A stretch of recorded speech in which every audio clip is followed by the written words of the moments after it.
அன்பார்ந்த பெரியவர்களே, இந்த புனிதமான மேடையில் நடந்து கொண்டிருக்கும் நாடகத்தின் தலைப்பு குறை தீர்ப்பால் குங்குமக்காரி.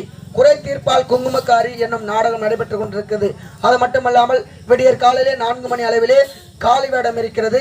அதனாலே நாடகத்தை முழுமையாக பார்த்துவிட்டு அந்த காளி அம்மனிடத்தில் ஆசீர்வாதம் பெற்று செல்லுமாறு உங்கள் அனைவரையும் வேண்டி விரும்பி கேடுகிறோம். நன்றி, வணக்கம். வணக்கம். வணக்கம் தம்பி. உனக்கு உள்ள வச்சுக்கிறமா பெரிய கம்பி.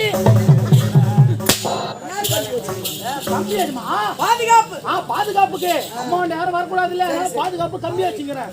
ஆமாங்க, உன தம்பின்னு கூப்பிடுற பத்தியா? நீ கம்பின்னா என்ன கூட வைப்பேன். அதெல்லாம் ஒண்ணும் வைக்க மாட்டேன். உன்னுடைய நாட்டு வெகுவாக சிறப்பாக இருக்க வேண்டும். நீ ஆனானே தேவேந்திர பூபதிக்கு அப்படியே ஓய்வுணும். வாயில சொல்லு.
என்ன ஆவர் செடிக்கு பூசி மலட போடுங்கற வாசன துரோகமா? வாசனை குடியான துரோகம் இதாடா. டேய் என்னடா வாசனை திரவியம்? ஏடா டேய் வாசனை திரவியம் சொல்றிய? ஒரே துருநாற்ற வீசுதே. இதுல என்னென்ன பொருள் நீ சேர்த்த? அக்தர் உனக்கு உனக்கு உனக்கு டேய்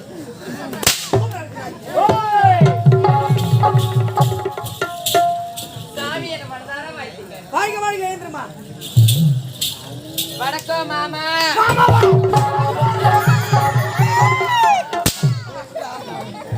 ஏய் விடா. ஏய் விடா.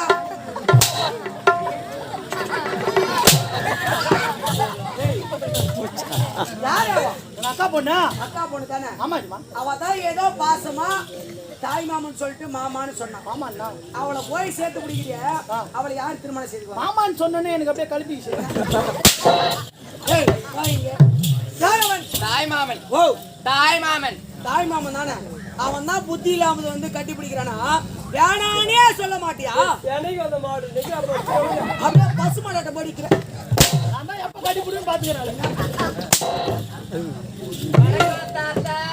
அடிங்கோத்தா. ஏய் நாளை பார்த்து பார்த்தா தாத்தா வேலையை பார்த்தா தான் தெரியும். இங்க வாமா, கடைசியாக உன்னுடைய நாட்டியம் வெகு வெகு சிறப்பாக இருக்க வேண்டும்.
செட்டில் ஒரு சொட்டு ஊற்றி சாவச்சு போட்டுருவோம்.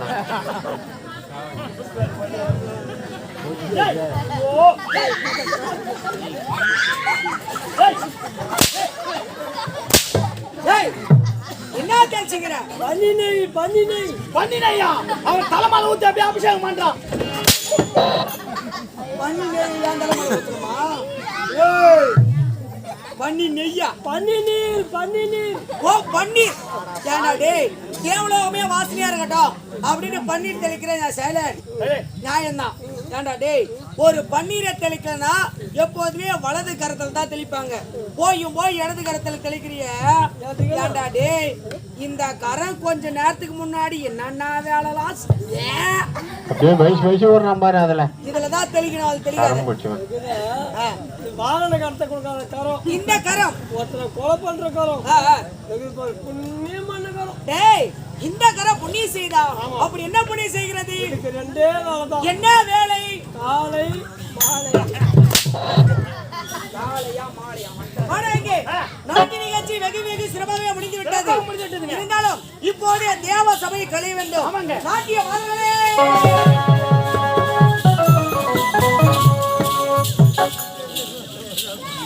மாதங்களே, நாட்டு நிகழ்ச்சி சிறப்பாக முடிந்து விட்டது. இருந்தாலும் தேவ சபை கழிய வேண்டும். ஆகினாலே அனைவருமே சென்று உணவை அருந்திவிட்டு ஓய்வெடுத்துக் கொண்டிருக்க தேவை அழைக்கிறேன்.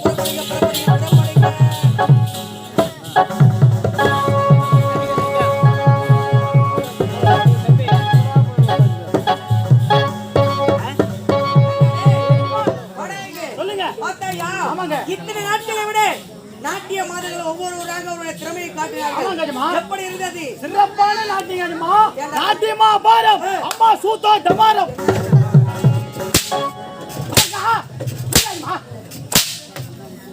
ஏண்டா டேய், நாட்டியம் வெகு வெகு சிறப்பாகவே முடிந்து விட்டது. நாட்டியம் அபாரமாக இருந்தது அம்மா. ஏண்டா டேய், இந்த நாட்டியத்தை பார்த்த உடனே தேவர்கள் அனைவருமே எவ்வளவு மனமகிழ்ந்து அமர்ந்து கொண்டிருக்கிறார்கள், சந்தோஷமாக இருக்கிறார்கள். இப்படிப்பட்ட நாட்டியத்தை இதுவரை நாங்கள் பார்த்ததே பார்த்ததே கிடையாது கிடையாது. தேவ சபையிலே.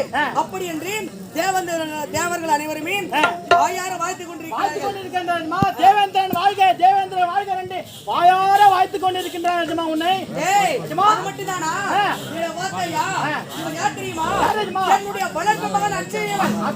ஆமா, இவனை எடுத்து வளர்த்தாலும் எனக்கு வளர்ப்பு மகனாக இதனால் வரையிலும் வாழவில்லை. சொந்த பிள்ளையாக தான் வாழ்ந்து கொண்டிருக்கிறார். தன்னைக்கு ஒரு ஆபத்து என்றால் முன்னதாக ஓடி வருவோம் வந்தான்.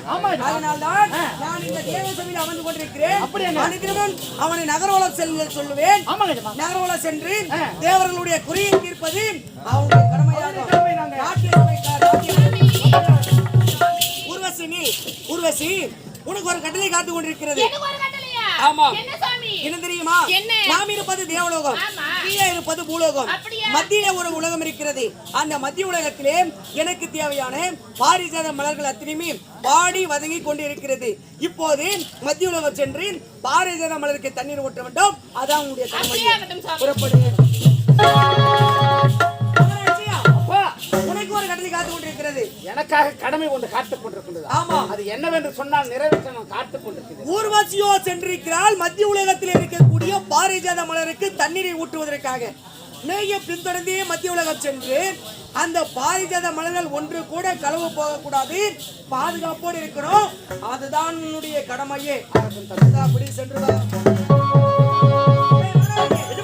இருவருமே சென்றிருக்கிறார்கள் மத்திய உலகம். இவர்கள் இருவருமே கடமையிலே கண்ணோட்டமாக இருக்கிறார்களா அல்லது கடமையை தவறி வேற பாதியிலே செல்கிறார்களா என்று நாம் இருவரும் பார்க்க வேண்டும். புறப்படு.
பாதுகாக்க வேண்டும் என்று கட்டளை இட்டிருக்கிறார். ஊர்வசியோ செடிகளுக்கு தண்ணி கொண்டு சென்றிருக்காள். ஒழுங்காகத்தான் செடிகளுக்கு தண்ணி கொண்டிருந்தாளா இல்ல நிழலை பார்த்து உறங்குகின்றாளா என்பதை நாம் கண்காணிக்க வேண்டும்.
போட்டுக்கிறாஜமா, அதிகமா மருந்து போட்டு தண்ணி ஊத்துக்கிறேன்.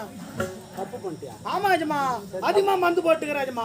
தவறு செய்து உனக்கு என்ன தண்டனை கொடுக்கலாம்? அஜமா வானாஜமா இது தூக்கு தண்டனை கொடுத்துரு. தூக்கு தண்டனை இது குடுமா தூக்கு தண்டனை. அப்புறம் தெரியாம பண்ணிட்டாஜமா. ஒரு அரசாங்கத்துல இப்பேற்பட்ட மாபெரும் தவறு செய்திருக்கிற தூக்கு தண்டனை வானான்றியா? வானாஜமா தெரியாம பண்ணிட்டாஜமா. அஜமா அந்த செடியை புடிங்கி போட்டு வேற செடி நட்டுறேஜமா. நானு எவ்வளவு செலவாகும் தெரியுமா? அஜமா அது என்ன பண்ண தெரியாம பண்ணிட்டாஜமா. சரி நம்ம அதே ஒழுங்கு செய்த சரி அஜமா. வா வா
மறுநாடு வந்திடம்மா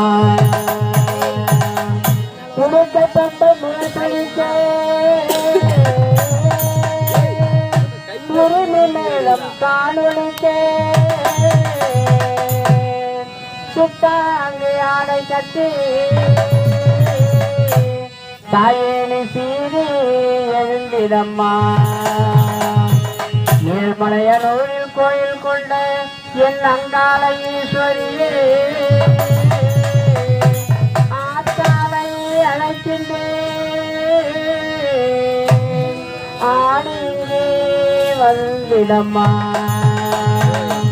நீ வந்திடம்மா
ஊர்வசி, நான் தான் நீ வணங்கும் அம்மன் பேசுகின்றேன். கண் திறந்து பார் ஊர்வசி, கண் திறந்து பார்.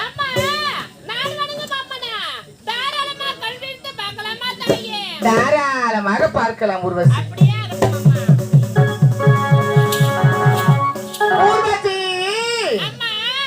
என்னுடைய ஆலயமானதோ இந்த பூலோக மக்களால் பழுதடைந்து கிடந்தது. பழுதடைந்து கிடந்த என்னுடைய ஆலயத்தை தேவலோகத்தை சேர்ந்த நீ இந்த பூலோகம் ஓடி வந்து 108 பாரிஜாத மலர்களை கொண்டு எனக்கு அபிஷேக ஆராதனை செய்த காரணத்தால் என்னுடைய மனமானதோ குளிர்ந்தது. என்னுடைய மனம் குளிர்ந்தது போல் உன்னுடைய மனமும் குளிர வேண்டும் என்றால் இதோ என்னுடைய கரத்தில் இருக்கின்றது சூலாயுதம். இந்த சூலாயுதத்தில் இருக்கின்ற மரகத மாலையை உனக்கு நான் பரிசாக கொடுக்கின்றேன், பெற்றுக்கொள் ஊர்வசி.